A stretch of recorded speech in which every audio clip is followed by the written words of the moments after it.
espero que vocês estejam muito bem. Vamos conversar umas coisinhas antes de mais nada. Vocês lembram que na aula passada eu falei para vocês que eu ia fazer uma troca de conteúdo? Como assim? Não lembro. Lembra sim, volta lá, ou então preste atenção no que eu vou dizer.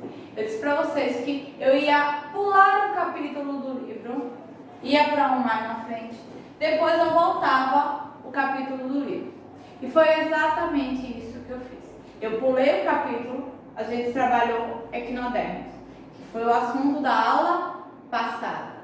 E aí agora eu estou voltando um capítulo para a gente trabalhar artrópodes. Mas eu tenho um segundo recado para vocês. Hoje eu estou cheia de recados. Fiquem já ligados que hoje a gente está cheio de informações e recados para dar. O que acontece? Eu lembro também que eu disse para vocês que eu estava saindo de artrópodes, indo logo para equinodermos, para depois voltar para artrópodes, porque artrópodes era um grupo muito grande, cheio de informações, cheio de subfilos, e que isso iria dar mais trabalho. Então, como era um grupo muito grande, e aí o que eu fiz? Eu dividi. Lembra que já aconteceu isso com assuntos anteriores da gente? Eu dividi os assuntos em mais de uma aula para que a gente pudesse entender o conteúdo, para que a gente pudesse trabalhar o conteúdo de uma forma mais tranquila. Pois bem, foi exatamente isso que eu fiz. Eu dividi. Então, hoje a gente começa a estudar os artrópodes. Hoje a gente começa a conhecer os artrópodes. Entender quem são, quantos são, quais suas características gerais, o que é que o grande grupo em si tem. Vamos entender também quais são os seus sistemas, quais são as suas formas organizacionais, para depois a gente ir devagarzinho conhecendo cada grupozinho que está dentro deste grande grupo. Então, se liga na informação. A gente está na aula de artrópodes, parte 1, vai ter parte 2 e vai ter parte 3. Tá quase igual aos filmes que a gente está assistindo na Netflix, né? Que é parte 1, parte 2, parte 3. Exatamente. Artrópodes a gente começa com parte 1, parte 2 e parte 3. Então, simbora, anota aí, artrópodes, parte 1, características gerais. Vamos conhecer o grupo, quem são, como são, o que evoluíram, o que não evoluíram, o que modificou, o que não modificou, para depois a gente ir conhecendo detalhadamente cada membro. Simbora para o primeiro slide. Joga uma, joga duas, 3 e volta. Vamos lá, vamos, como eu falei, conhecer as características gerais desse grande grupo chamado de artrópodes. É o filo mais bem sucedido e abundante do reino animal. Pera, professora, que a senhora está errada nessa sua informação. Os mamíferos não são os mais bem sucedidos. Nós fazemos parte dos mamíferos. Nós não somos os mais bem sucedidos. Não. Os vertebrados, professora, que apresentam coluna vertebral, que apresentam caixa craniana, que são isso, que são aquilo, não são mais bem-sucedidos do que um grupo de invertebrados? Não. Pois é, né? Vivendo e aprendendo. O grupo mais bem-sucedido de todos os grupos presentes no reino animal. E quando eu falo todos, pode colocar os poríferos, os quinidários, proteomitos, neomatemitos, molúsculos, anelídeos, equinodermos, peixes, aves, anfíbios, mamíferos e répteis. Tudo que você conhece sobre animais ou sobre o reino animal, pode esquecer que não é tão bem sucedido quanto os artrópodes. Por isso que eu falei que tem parte 1, parte 2 e parte 3. Porque eles são tão bem sucedidos. Tá bom, professora, eu já entendi essa parte. Então me explique por que eles são os mais bem sucedidos. O que faz eles serem os mais bem sucedidos? Caracteriza-se o grupo que mais evoluiu em todos os processos que se pode conhecer da evolução de uma espécie com relação à estrutura, com relação à organização populacional, com relação à organização sistêmica, com relação ao habitat, com relação à mudança corpórea. Os artrópodes têm um grupo de seres vivos presente dentro deles que realiza a metamorfose. Opa, esse nome não é me estranho, professora.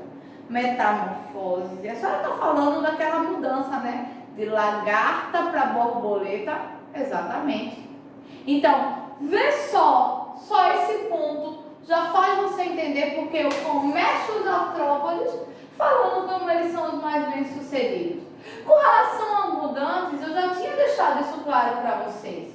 Eu já tinha dito isso para vocês. Tanto é que eu pulei eles, fui para um grupo menor, voltei para eles e disse que em uma aula só a gente não consegue trabalhá-los, porque são muitos, tem muitas características.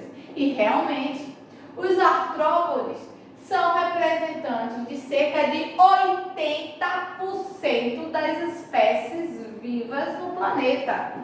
Anota aí que isso é muito importante. Pode anotar, pode colocar a mão na cabeça, parar e pensar. Peraí, professora, 80%. 20% eu tenho que caracterizar todos os outros grupos. E 80% a senhora está falando dos artrópodes. Tá. Yes! É isso mesmo. Eles são extremamente abundantes.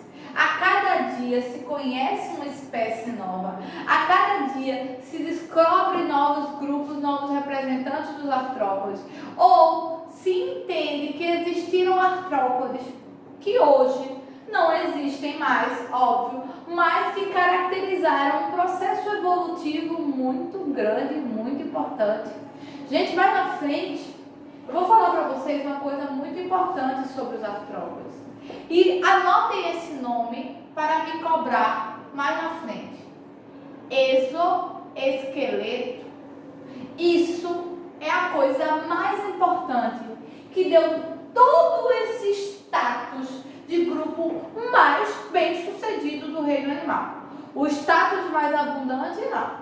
Essa caracterização, ela já está presente, ela já é entendível pela quantidade de representantes, que são em torno de 16 mil espécies hematófagos e 19 mil espécies de representantes. Preste atenção, só eles têm 16 mil espécies, enquanto todos os vertebrados que a gente ainda vai estudar, que fazem parte, os peixes, as aves, os mamíferos, os répteis e os anfíbios, têm 19 mil representantes.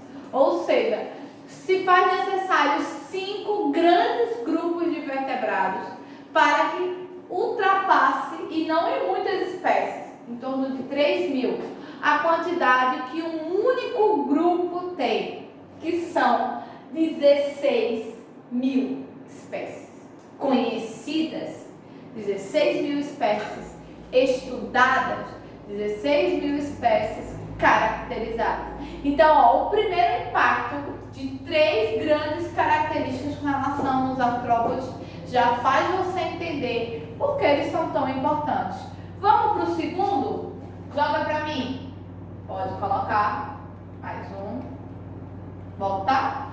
Vamos para mais características com relação aos artrópodes. Dessa vez eu trouxe um ó para você entender uma coisa muito importante, que é a base da estrutura corpórea deles.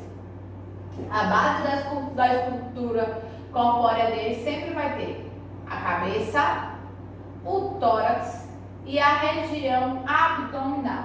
Só que você está vendo que tem umas partes em cinza que denominam-se partes mais resistentes.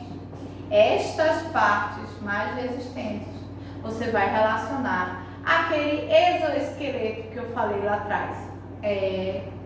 O que é o exoesqueleto, professor? Já estou lhe cobrando. Eu sei, Yuri, que você já está me cobrando.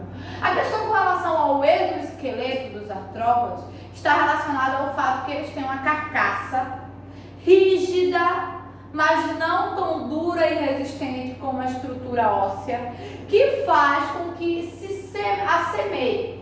Aparente ser um esqueleto ou uma estrutura óssea, mas na realidade é uma estrutura rígida com uma composição mais rígida que nós chamamos de exoesqueleto. Vamos agora para aqui, ó, o esqueleto externo, o exoesqueleto e outras características que eu trouxe para vocês. Muito comum são o plano corporal básico. O que a senhora está querendo dizer com essa questão do plano corporal básico? O que eu estou querendo dizer com relação ao plano corporal básico é justamente essa estrutura aqui, ó. A cabeça, o abdômen, ou a região abdominal e a região torácica. A maioria dos artrópodes, eles são conhecidos ou eles são caracterizados por essa estrutura. Cabeça, tórax e região abdominal. Por isso que a gente fala que eles têm um plano corporal básico. Eles têm segmentação em seu corpo, ou seja, seu corpo ele é dividido justamente por causa dessa mobilidade que o exoesqueleto vai apresentar, ou que a gente vem a chamar de esqueleto externo ou exoesqueleto. Apêndices articulados, grifa esse nome, além de anotar grifa, porque eu vou falar sobre ele já já. E simetria bilateral, eles têm uma divisão em duas partes que apresentam uma simetria, são semelhantes. Manda a próxima. Vamos lá. Uma coisa muito importante que eu falei para vocês está relacionado ao ciclo biológico. Eles apresentam vários ciclos biológicos, que também é uma caracterização do grupo dos artrópodes. O que é apresentar vários ciclos biológicos? Professora, por favor, me explique que eu não entendi. Quando eu falo que ele apresenta vários ciclos biológicos, eu estou falando para você que no processo evolutivo, tanto ele pode evoluir desta forma, onde ele não muda a sua estrutura, ele cresce como nós. A gente não muda a nossa estrutura corpórea, a nossa estrutura corpórea ela evolui, ela vem a crescer. E aí é o que acontece, por exemplo, neste ciclo biológico, neste ciclo evolutivo de um representante dos artrópodes, onde ele vai gradativamente envelhecendo, porém, ele não muda a sua estrutura, ele não muda a sua característica, ele não muda o seu formato. E aí, ó, as formas jovens vão ser semelhantes às formas de adulto. O representante que eu trouxe para mostrar é o artrópode conhecido como traça de papel. E aí, ó, veio, desde pequeno até a sua fase adulta, ele não mudou o seu formato, ele só aumentou o seu tamanho. É uma característica muito comum, é uma característica que faz parte do ciclo biológico de alguns artrópodes. Como em outros artrópodes, a gente vai ver uma mudança total no seu processo evolutivo. Ele vai sair de uma fase larval, e aí dessa fase larval, ele vai passar por um processo de metamorfose, como por exemplo as borboletas. Elas derivam de lagartas que vão se encasular, e quando esse casulo se abre, saem lindas borboletas, ou seja, um processo evolutivo totalmente metamórfico, totalmente diferente do que aquele grupo era quando era na sua fase larval. Já o próximo para mim. Aqui, ó, olha aqui, algum mais outro representante, mas que já apresenta diferenciação. Formas jovens semelhantes ao adulto, que são alados. O que eu estou querendo dizer com isso para você? Eu estou dizendo que quando ele chega na forma jovem, ele já começa a adquirir todas as características semelhantes à forma adulta, que vai sofrer apenas pequenas variações. E aí vocês estão vendo que eu já trouxe 2 ciclos biológicos diferentes com relação a artrópodes, coisa que vocês não tinham visto até agora. A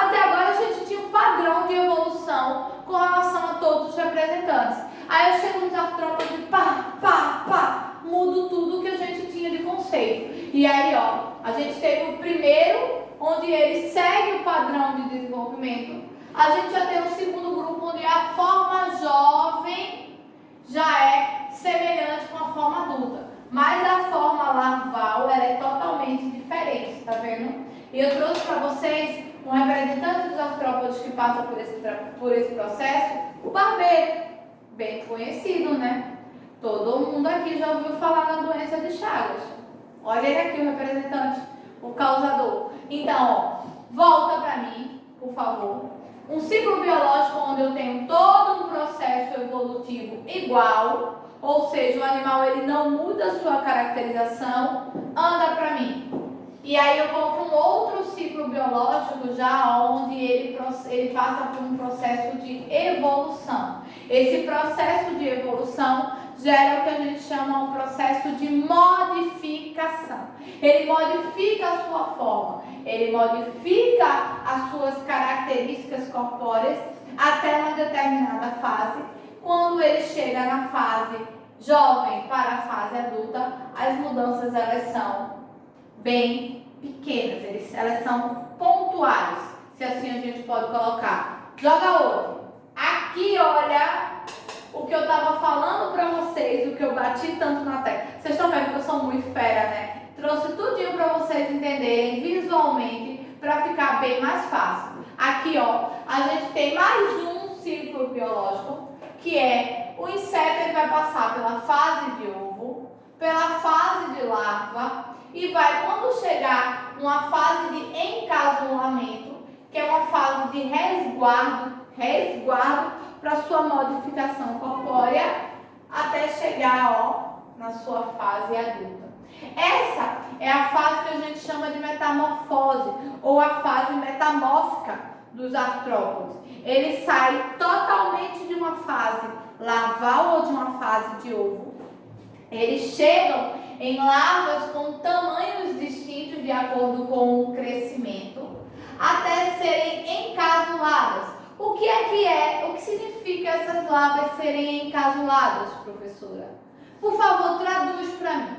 Essas larvas elas serem encasuladas significa que quando ele chega na fase final de desenvolvimento de uma larva, ela não vai ter mais nenhuma modificação nesse estágio.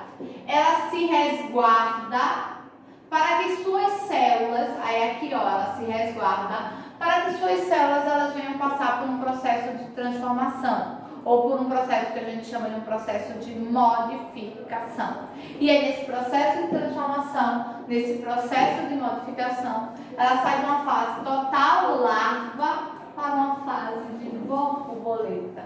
Ou seja, uma fase de total beleza quando se trata de artrópodes. Então, ó, vou voltar, volta 1, volta 2.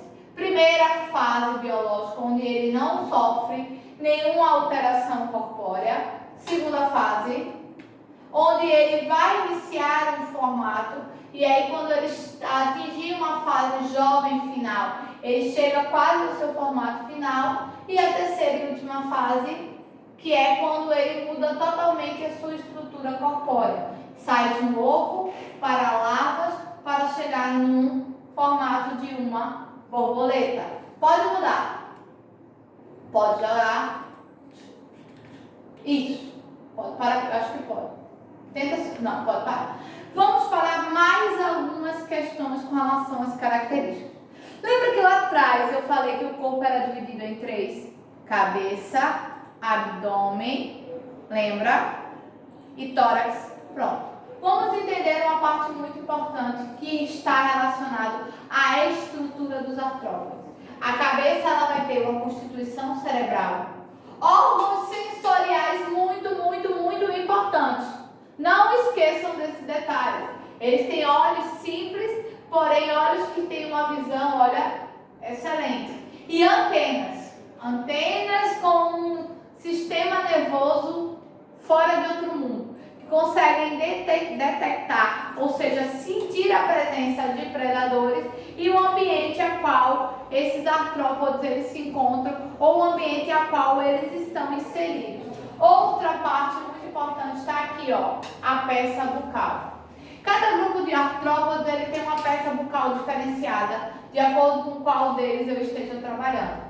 Fora isso, você vê que cada peça bucal e cada caracterização de antenas se relaciona ao ambiente em que eles vivem, a forma de alimentação que eles têm e as necessidades de sobrevivência.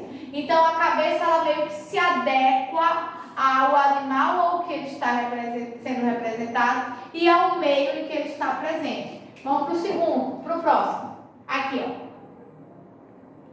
Mais uma questão com relação a esta parte que a gente chama de antenas ou mandíbulas sugadoras. Elas têm tamanhos diferentes, de acordo com qual eu esteja trazendo. Acho que eu trouxe os mais feios para vocês, não foi? Também estou achando quando estou olhando assim. Mas é porque você consegue identificar os insetos ou artrópodes mais estranhos, são os que você consegue fazer um melhor processo de identificação. Então, ó, eles têm essa mandíbulas sugadoras ou essas peças bucais com tamanhos distintos de acordo com a função sugadora ou mastigadora que cada grupo apresenta, ou seja, que cada representante tem, para que eles possam se enquadrar ou que eles consigam interagir com as necessidades alimentares. Por hoje a gente encerra. Paramos por aqui porque eu falei para vocês que a gente tem artrópodes 1, 2 e 3. É muita informação. Vocês viram que eu trouxe muita informação numa aula só. Anotem, grifem, coloquem tudo que é importante. Na próxima aula, a gente vai conhecer cada grupinho, cada representante, onde eles se encontram, porque tem mais um detalhe muito importante para a gente saber sobre os artrópodes. Eles são aéreos também. Então, olha, eles vão pelo terrestre, eles vão pelo aéreo. Então, anotem, grifem, assistam, reassistam. Se bateu dúvida, coloca nos comentários. Ou então durante as nossas conferências a gente discute. E a gente se encontra na próxima aula. Eu daqui com artrópodes e vocês daí com o caderno e o livro. Para a gente estudar um pouquinho mais sobre esse grupo. Beijo!